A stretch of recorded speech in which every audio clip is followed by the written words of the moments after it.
morning, good afternoon, good evening. Welcome whoever you are, wherever you are, whenever you are. This is Soul, aka Student of Life, aka SOL. Welcome back, my fellow Soul Life students. I am Yve Marie, and this is Season 3, Episode 3 of your Soul podcast. And the topic is push, don't rush. You can do anything, but you can't do everything. You can do anything, but you can't do everything. You can do anything. This is true, even if you've never seen it being done before. I am a firm believer that if the right person with the right knowledge, practice, and discipline and faith brings all those things together, they really can accomplish anything. These things are the foundations to bringing anything into creation. Knowledge gives us the roadmap and understanding of how to get anything done. Practice and discipline provide the skill and the drive necessary to accomplish almost anything. Faith is especially necessary when you are attempting anything new. So here's the thing though. No one can tell you if you are the right person to do something. All I can say is you won't ask a plumber to do open heart surgery. And you wouldn't ask an open heart surgeon to go ahead and break your house apart. You just wouldn't do it. With a steady foundation in place, you just need to move forward until you see what you want come into fruition. It's key to keep in mind though, that anything is possible.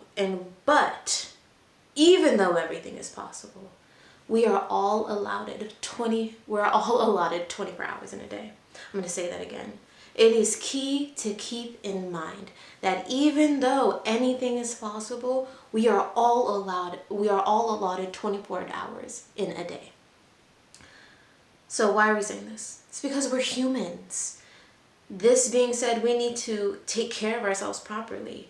By trying to push through to the end just for the sake of doing so, or just for the sake of reaching a goal, we very often or could possibly receive results that are not beneficial. They are not what we wanted, and they could be detrimental to our overall health sometimes. So why exactly are we talking about this? Or why is this important? The importance of perseverance through trials and obstacles, and how to handle these things that appear in our lives as diversions from the goals and what we're trying to achieve. We listed these as obstacles and distractions. We talked about this in episode 2, which is very important. It's key. We talked about these things.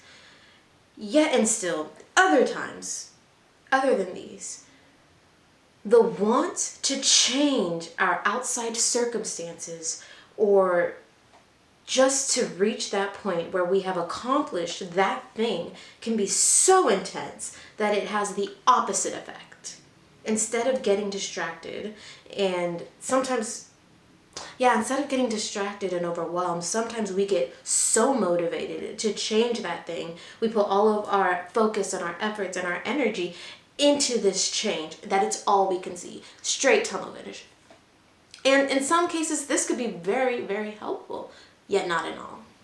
In other words, we can become so blind to other aspects of life because we become so focused on changing our life as a whole. And this can cause things like burnout. We can be neglecting our relationships, or we can be neglecting almost any form of health, whether that be physical, mental, emotional, spiritual, social, financial, all the above. So how do we go about this? Again, presence of mind. I'm going to keep talking about this. Presence of mind. Bring yourself into the present moment of wherever you are. And my favorite way to do this is breathing. You breathe, and as you're breathing, you are focusing on all 5 senses one at a time. Bringing it into your sense of touch, how you physically feel, the way your taste buds, what is it that you're smelling, what is it that you're seeing. If you need to, close your eyes. Do what works best for you. But this is my favorite way to bring myself into the presence of mind in any given moment.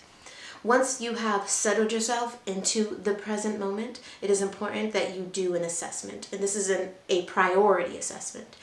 Now that you are present, you go ahead and you assess the facts of what is currently happening. What is the most important thing that is occurring in this moment? And again, this is a dynamic.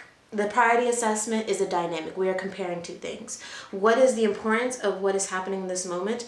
And then what is the most important thing long term? Once I get out of this current situation that I'm experiencing, what will be the most important thing to me? Sometimes when I'm hungry, what is important then is not important when I'm not hungry. I don't go to the grocery store hungry because I know that what's important to me then is not going to be important by the time I get home and I actually have food in my stomach. Interesting example, but priority assessment. What is important now versus what is going to be important in the long term? And you weigh the pros and the cons. Now, that's not it. You place your attention. Again, once you make the decision, you execute. You place your focus and your attention on what is most important to you right now. It's not enough just to make an assessment and to know, okay, this is what it is. You have to act accordingly. So you have to be completely present with it. Completely present with the fact that right now, this is what I want to happen, but long term, it'll be better for me if I wait. Or if I do this, then do that later. Or do that now and do this later. Really being present and accepting what this moment of now calls for. And that's actually very important in what a lot of the season, we're connecting season 3 to season 2. That is what a lot of this part of it is. Really being present. Now, in terms of achieving our goals, you want to make a stable plan that you can follow. And you also want to make sure that your plan has space for other things in your life that matter to you. And now this is a different kind of assessment. This is a time and energy assessment. Again, we all have the same 24 hours in a day. And you must allocate it accordingly. That is your responsibility. What you do with your time and your energy is up to you.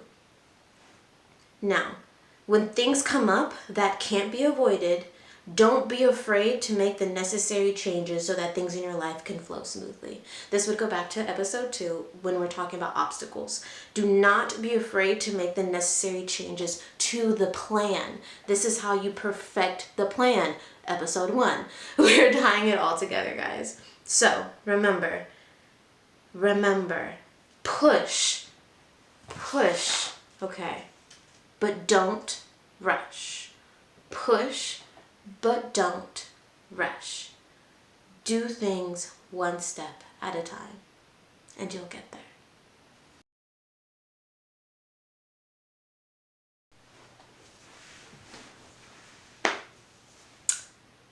I'm going to be 1,000% honest.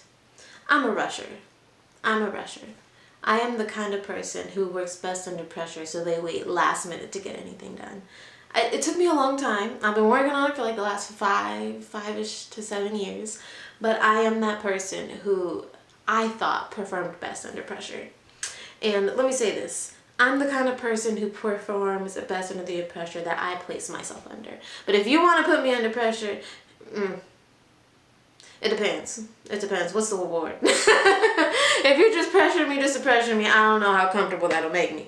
But if there's a worthy reward, you might get some good quality work out of me. You know, pressure makes diamonds. Yet and still, actually, I think that's the point of this. Pressure makes diamonds. But when you are rushing through things and you start to stumble over things, you start to make mistakes. Pressure makes diamonds, but rushing makes mistakes. That wasn't even in my notes. And the reason why I'm talking about it in this way today is because I am the type of person, again, who I saw myself with a goal. For example, I wanted $10,000 so I can move to Miami. Never moved to Miami, by the way. I was able to save up to $8,000 before I allowed someone to convince me not to move to Miami and to move to San Francisco where they lived. That's not the point. The point is that during this time, I wanted this thing. So I started working. I believed I worked 2 part-time, 1 full-time. So I was pulling almost anywhere from 80 to 100 hours a week. And the thing is, I had already started taking a class in sociology. And I had also already started writing my recipes to make soap. And I had also already started my social media platforms where I was giving life advice. This is when I first started doing this. So this was about 4 or 5 years ago. When I decided I want to move, so I want $10,000, so I'm going to add 100 hours, or I'm sorry, technically 55 hours of work onto my workload on top of everything that I'm already doing. I'm saying it out of my mouth and it sounds crazy, right? But in my mind, it was like, oh, I could do this. I could rush through it. I didn't make any accommodations. I didn't do what I am telling y'all to do now. And here's what happened. I didn't make it to Miami. I was able to save about, I believe, $8,000, and I did move to San Francisco. The thing is, as soon as I was done, oh my gosh, I was crushed. My brain was not operating properly. I was so depressed because even though I got somewhere and I got close to my goal, I didn't do what I thought I didn't do what I said I was going to do, and it wasn't where I wanted to be. Now, here's the thing. If I had taken my time, I might have enjoyed the journey a lot more. I would have I definitely would have enjoyed the journey a lot more, because I kept telling myself, once I get to this place, once I do this thing, I'll be happy. And I went and I achieved this idea, because the whole idea was that I could move and live by myself, and I did live by myself. Yes, someone else lived in the city with me, but I lived in my own place. And by doing this, I realized I can accomplish this thing. I am capable. And I thought by proving to myself that I was capable, that it would make me happy. And it wasn't. And I rushed. I sacrificed so much of my mental health just so that I could get to this point. And I did not feel fulfilled. I did not feel like I actually succeeded, even though I did succeed. Did I need that 10K? No, I didn't need the 10K to get my own place. I just wanted security. And did I need to live in San Francisco or Miami? No, I did not need either one of these places. I just wanted to prove to myself that it was possible. And I did. It was possible. Yet and still, I did not prove to myself that I was happy. I did not show myself the love and affection on the daily basis that I knew that I should have. I didn't show myself any love and affection, actually. And it provided, how do I say this? It provided a path that I felt like I didn't have at the time, but that was all that it provided for me. The goal provided a path. However, the plan itself and the way that I executed it was so much of a strain that it did more harm than good at the time. Now, the only reason that I could say that I can extract a benefit from that experience in the way that I can is because I'm teaching these lessons that I am now, and that I'm telling these stories, and I did in fact learn from it. I learned to listen to my own intuition and to take my own advice and to acknowledge the fact that I know what's best for me. Especially based on episode 2, we talked about no one knows. No one can tell you what is right for you. You're the right person, this, that, and the third. Nobody. Yeah, no one can tell you that. But I was hoping somebody would. And because I was waiting on people to tell me who I was, I took what they said for face value. And again, that is my mistake. But I was rushing to prove to myself that I was somebody. And instead of doing that, I should have enjoyed the journey in becoming this person. Does that make sense? So even though I got to the end and I accomplished in so many ways what I wanted, which was living by myself and having my own place, if I had taken one step at a time, taken the time to assess, given myself the right nurturing and affection, the journey would have been more enjoyable. I might have gotten to where I actually wanted to go. And I think I would have been well with myself by the end of the journey, by that end of the journey. So, yes, push yourself through the obstacles, but do not rush, because as you push yourself, yes, the pressure will make diamonds. But when you rush yourself, the mistakes will make you stumble. And you can learn from the mistakes. The mistakes themselves are not the problem. But unnecessary mistakes can kind of make you kick yourself in the butt a little bit. So again, push, don't rush, and do things one step at a time.